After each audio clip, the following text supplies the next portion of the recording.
یہ اللہ تبارک و تعالیٰ کا کرم اور احسان ہے کہ اللہ تعالیٰ فرماتا ہے کہ جو میرے گھر میں آ گیا وہ امان پا گیا۔ آپ تقریباً ایک ہفتے سے یہاں پر ہے، نہ کاروبار کی فکر ہے، نہ دنیا کی فکر ہے، نہ زندگی کی فکر ہے، موت کی بھی فکر نہیں ہے۔ کل آتی ہے تو آ جائے، آ جاتی ہے تو اب آ جائے۔ یہ خوش گھڑیاں کس کو نصیب ہوتی ہے؟ لیکن یہ اللہ تبارک و تعالیٰ کا ایک خاص انعام ہے کہ وہ ایک بندہ اپنا ایک قیمتی مال، قیمتی اثاثہ جو زندگی بھر محنت کر کے کمایا ہے وہ اللہ کی راہ میں خرچ کر رہا ہے، اور اپنا عیش و عشرت، اپنا کاروبار، اپنا گھر بار سب اللہ کے بھروسے، اللہ کے حوالے۔ بسم اللہ توکلت علی اللہ، یا اللہ میں نے تیری ذات پہ بھروسہ کیا اور میرے سارا کام تیرے سپرد کرتے ہوئے گھر بار وطن سب کو چھوڑ کر کے اللہ کی راہ میں نکل پڑتا ہے۔ تو اللہ تبارک و تعالیٰ کا بھی ایک بہت بڑا انعام ہم پہ نازل ہوتا ہے۔ اللہ تعالیٰ فرشتوں میں فخر فرماتا ہے کہ میرے فرشتوں گواہ رہنا، آج ایک بندہ اپنے زندگی بھر کی کمائی، اپنے عیش و عشرت، اپنا گھر بار سب کچھ چھوڑ کر کے میری راہ میں نکلا ہے، تو میرے فرشتوں تم اس بات پر گواہ رہو کہ میں نے ان کے تمام زندگی بھر کے گناہوں کو معاف کر دیا۔ اور جیسے جب بندہ خانہ کعبہ میں پہنچتا ہے، پہلے تو جب وہ لباس پہنتا ہے نہیں، بلکہ جیسے وہ نیت کرتا ہے اپنے گھر سے کہ مجھے عمرے کے لیے جانا ہے، مجھے حج کے لیے جانا ہے، یہ ارادہ کرتا ہے، تب سے اللہ تعالیٰ اس کے نامہ اعمال میں نیکیاں شروع کر دیتا ہے۔ یہاں تک کہ جب بندہ گھر پہ اپنے گھر کو چھوڑ کے خدا کی بارگاہ میں آتا ہے تو پہلی ہماری حاضری بارگاہ رسول صلی اللہ تعالیٰ علیہ وسلم میں ہوئی۔ یاد رکھیں کہ مدینہ پاک کی حاضری نہ حج کے ارکان میں شامل ہے، نہ عمرے کے ارکان میں شامل ہے۔ سمجھ رہے ہیں نا؟ مدینہ پاک کی حاضری نہ حج کے ارکان میں شامل ہے، نہ عمرے کے ارکان میں شامل ہے، لیکن اللہ کے رسول صلی اللہ تعالیٰ علیہ وسلم کا یہ فرمان ہے، جس کو اللہ نے یہ سعادت بخشی کہ وہ حج اور عمرے کے لیے آیا اور وہ اس نے میرے روزے کی زیارت نہ کی، گویا اس نے مجھ پر ظلم کیا۔ بہت لوگ ایسے آتے ہیں 2-4 دن کے لیے آتے ہیں، عمرہ کر کے واپس چلے جاتے ہیں، مدینے نہیں آتے۔ مدینہ ہمیں اس لیے آنا ہے کہ مکی کی حاضری کی مقبولیت کا احترام لگوانے آنا ہے، کیونکہ سرکار کا فرمان ہے من زار فی قبری وجبت لہ شفاعتی، جس نے میرے روزے کی زیارت کی اس پر میری شفاعت واجب ہے۔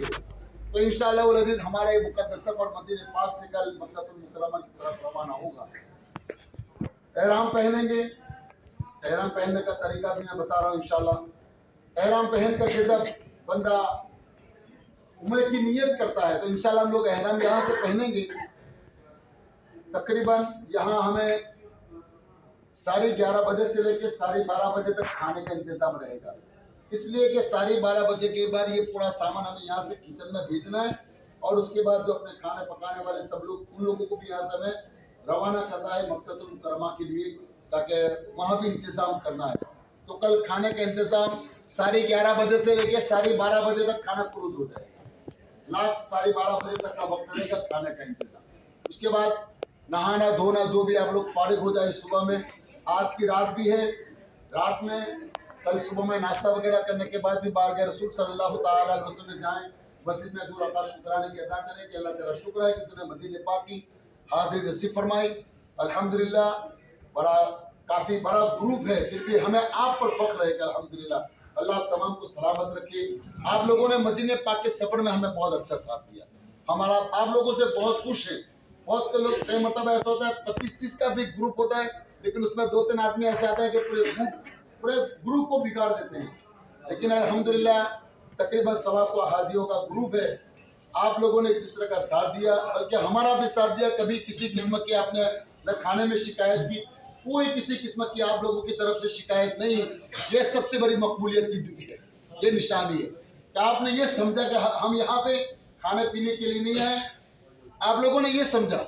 دلوں میں یہ بات، ہم اللہ کی رضا کے لیے آئے، اللہ نے موقع دیا ہے، عیش و آرام کرنے کے لیے نہیں آئے۔ یہ چیز آپ نے سمجھی تو سمجھو کہ آپ نے بارگاہ رسول کا احترام کیا، اللہ تعالیٰ کے فرمان پر آپ نے لبیک کہتے اس پر عمل کیا، یہ سب سے بڑی مقبولیت کی گریہ کی خاموش رہنا سلامتی ہے۔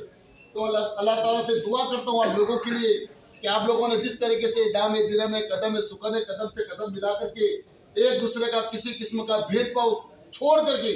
آپ لوگوں نے ایک دوسرے کا بھی ساتھ دیا اور ہمارا بھی ساتھ دیا. رب کریم کی بارگاہ میں دعا ہے کہ اللہ تعالیٰ آپ تمام کو بار بار ایسی سعادت نصیب فرمائے. آپ کو آپ کے اولادوں کو بھی ہمیں آپ یہ گھڑیاں نصیب فرمائے. جس طرح آپ نے مکے مدینے میں ساتھ دیا, امید رکھتا ہوں کہ ایسی اس طریقے سے آپ قدم سے قدم ملا کر کے, کندھے سے کندھا ملا کر کے آپ لوگ ہمیں مکے میں بھی ساتھ دیں, تاکہ انشاءاللہ ہمارا بھی سفر کامیاب ہو, آپ لوگوں کا بھی سفر کامیاب ہو. ہم لوگ کل یہاں سے حج سے سب چیز سے فارغ ہو جائیں گے, نہا دھو کر کے صبح میں ناشتہ کرنے کے بعد پھر ظہر کی نماز سے پہلے یا نماز کے بعد آپ لوگ کھانا کھا لیں گے. نماز پڑھنے کے بعد